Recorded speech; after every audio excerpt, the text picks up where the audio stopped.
Continuing on with Chapter 5, Sensation and Perception. We are now on to audition. The stimuli for our sense of hearing are sound waves, which are a form of mechanical energy. What we call sound is actually pressure waves in air, water, or some other conducting medium.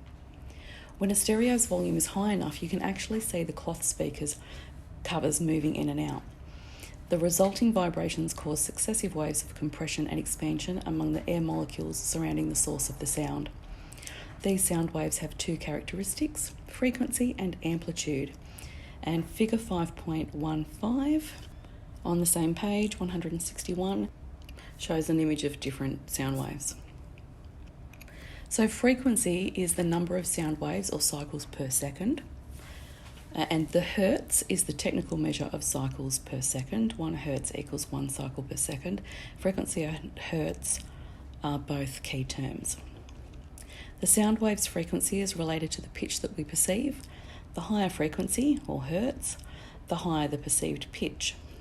Humans are capable of detecting sound frequencies from 20 to 20,000 hertz, or about 12,000 hertz in older people. Most common sounds are in lower frequencies. Among musical instruments, the piano can play the widest range of frequencies from 27.5 Hz at the low end of the keyboard to 4,186 Hz at the high end. An operatic soprano's voice, in comparison, has a range of only about 250 to 1100 Hz. Amplitude, which is the next key term, refers to the vertical side of the sound waves. That is the amount of compression and expansion of the molecules in the conducting medium. To remember that, I kind of think of it as an accordion, although as you pull the accordion out, I think the height is shorter, and as you push it back in together, the height is longer. I don't really know how else to explain that. It's just really for me to remember. The sound wave's amplitude is the primary determinant of the sound's perceived loudness. Differences in amplitude are expressed as decibels, or dB, a measure of the physical pressures that occur at the eardrum. The absolute threshold for hearing is arbitrarily designated at 0 decibels, and each increase of 10 decibels represents a 10-fold increase in loudness. Table 5.3 shows various sounds scaled in decibels, and decibels and amplitude are also key terms. Auditory transduction, from pressure waves to nerve impulses. The transduction system of the ear is made up of tiny bones, membranes, and liquid-filled tubes designed to translate pressure waves into nerve impulses. There's a figure 5.16, and it's really cool actually how it all works in there and how it looks. At a speed of about 1200 kph, what is that, kilowatts per hour? Sound waves travel into an auditory canal leading to the eardrum, which is the tympanic membrane that vibrates in response to the sound waves. Beyond the eardrum is the middle ear, a cavity housing 3 tiny bones, the smallest in the body, each the size of a grain of rice. The vibrating activity of these bones, the hammer, anvil, and stirrup, as most people know it, or the malleus, incus, and stapes, amplifies the sound waves more than 30 times. The first bone, the hammer, is attached firmly to the eardrum, and the stirrup is attached to another membrane, the oval window, which forms the boundary between the middle ear and the inner ear.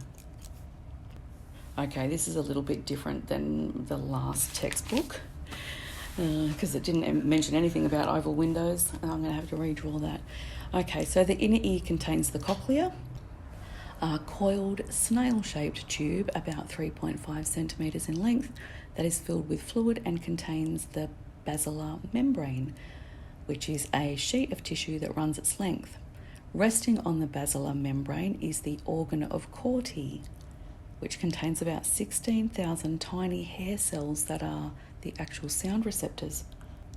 The tips of the hair cells are attached to another membrane, the tectorial membrane, that overhangs the basilar membrane along the entire length of the cochlea.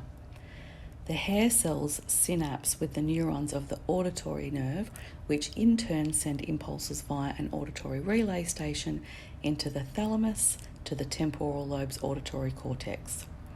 And the key terms there were cochlea, basilar membrane, and organ of Corti. When the sound waves strike the eardrum, pressure created at the oval window by the hammer, anvil, and stirrup of the middle ear sets the fluid inside the cochlea into motion. The fluid waves that result vibrate the basilar membrane and the tectorial membrane, causing a bending of the hair cells in the organ of Corti.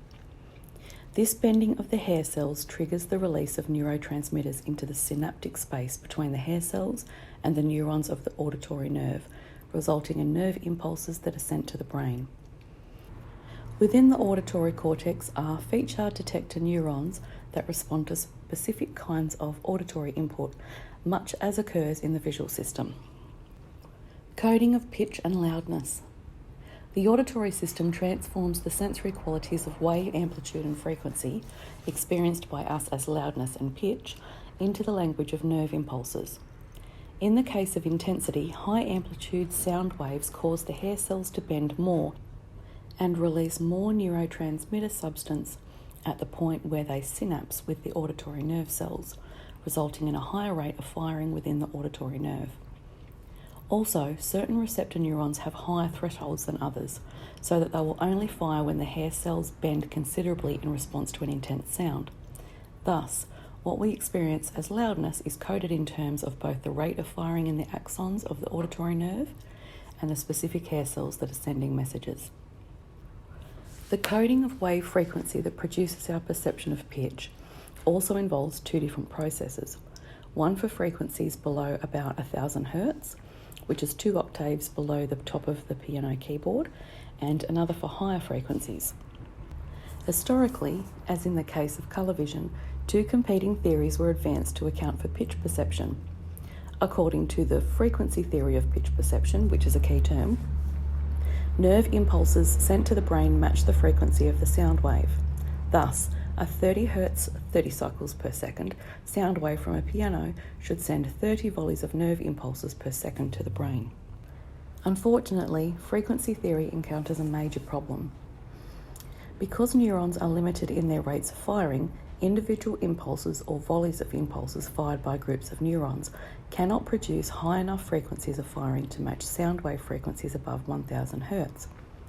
How then do we perceive higher frequencies such as 4000 Hz note from the same piano?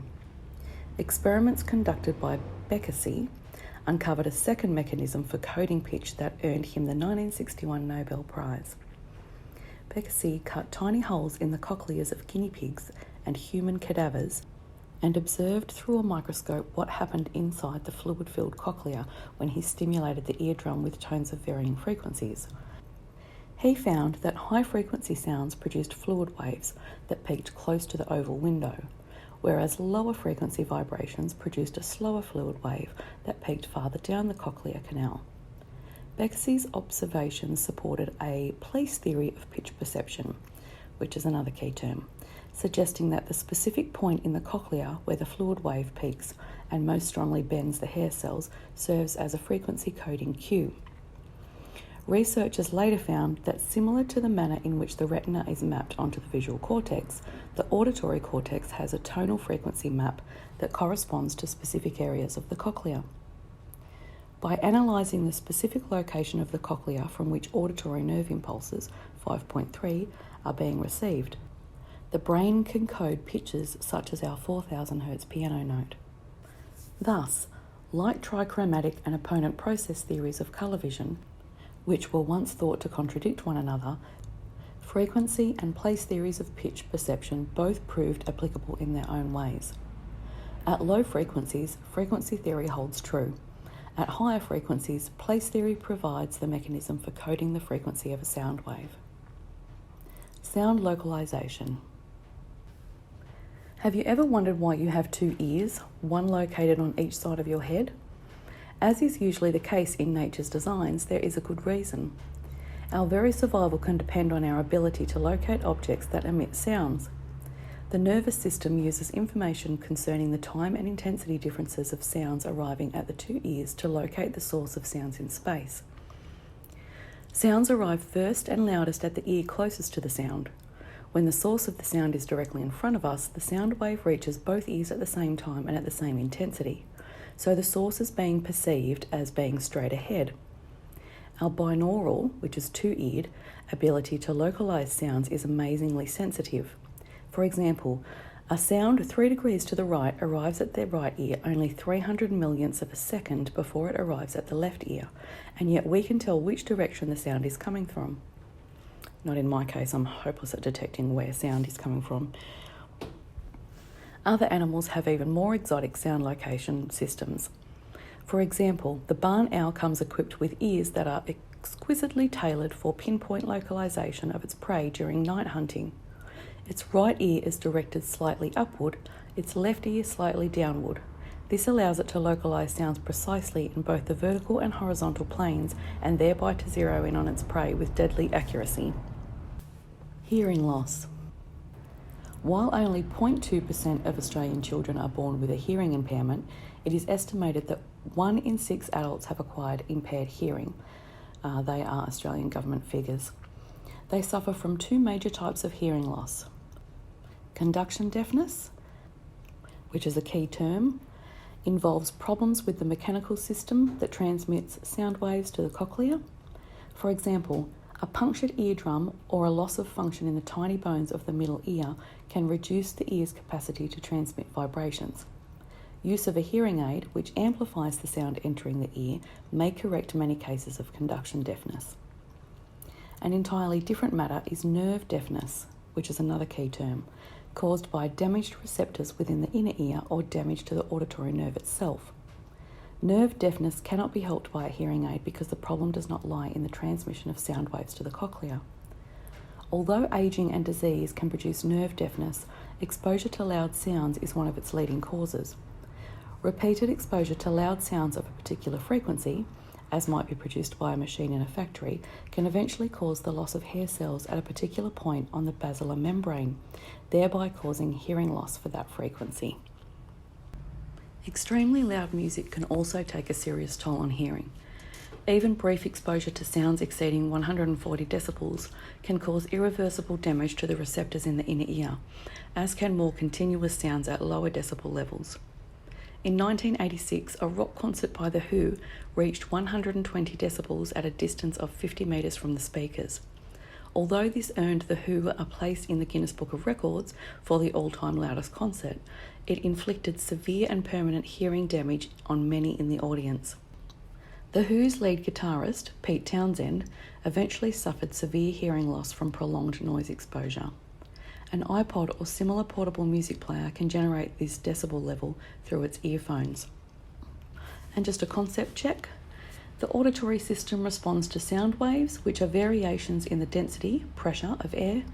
They are characterised by their frequency, measured in cycles per second or hertz, and amplitude, measured in decibels. We perceive these as pitch and loudness, respectively. Loudness is encoded by the number of types of nerve fibres that fire. 2 theories account for how pitch is encoded: frequency theory, in which the firing rate of the fibres matches the frequency of the sound waves being encoded, and place theory, in which cells in particular locations in the cochlea encode specific frequencies. There are 2 types of hearing loss: conduction deafness, resulting from damage to the structure in the ear that impairs the conduction of the sound waves to the cochlea, and nerve deafness, caused by damage to the receptors in the cochlea or the auditory nerve. Taste and smell, the chemical senses.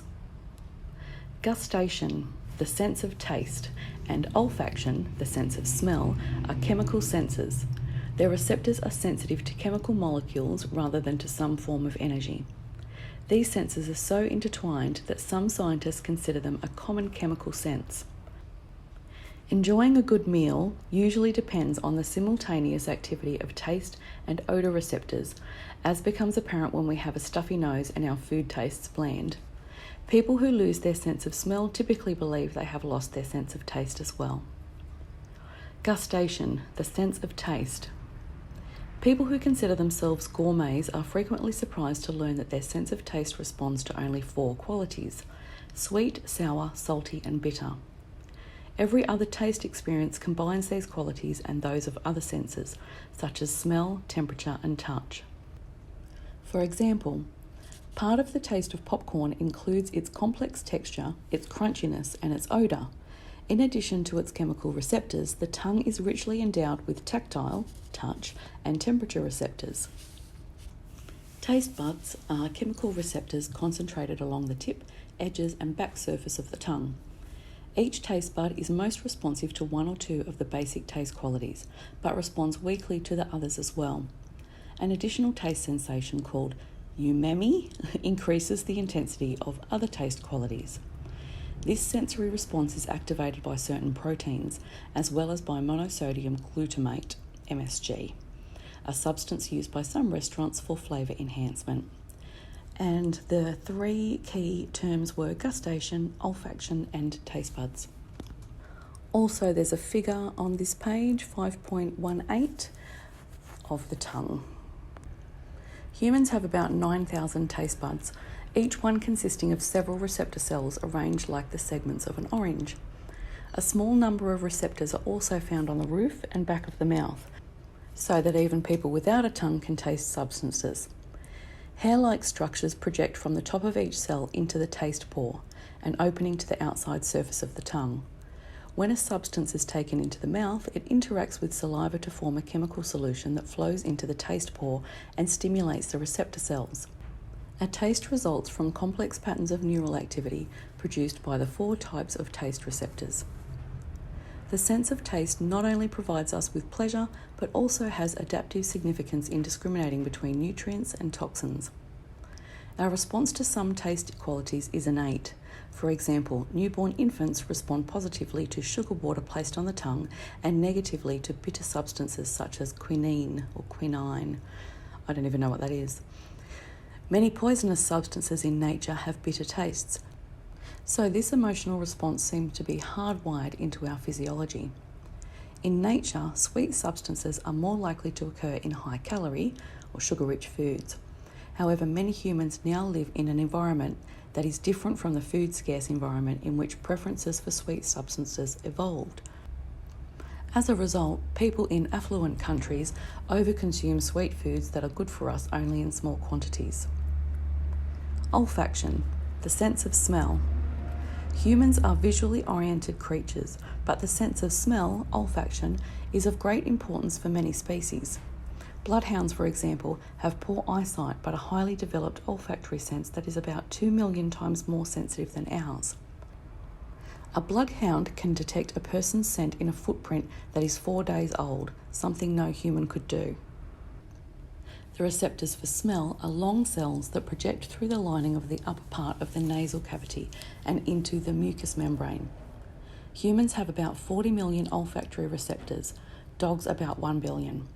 Unfortunately, our ability to discriminate among different odours is not well understood. The most popular current theory is that olfactory receptors recognise diverse odours individually rather than by mixing the activity of a smaller number of basic receptors, as occurs in taste. Olfactory receptors have structures that resemble neurotransmitter binding sites on neurons.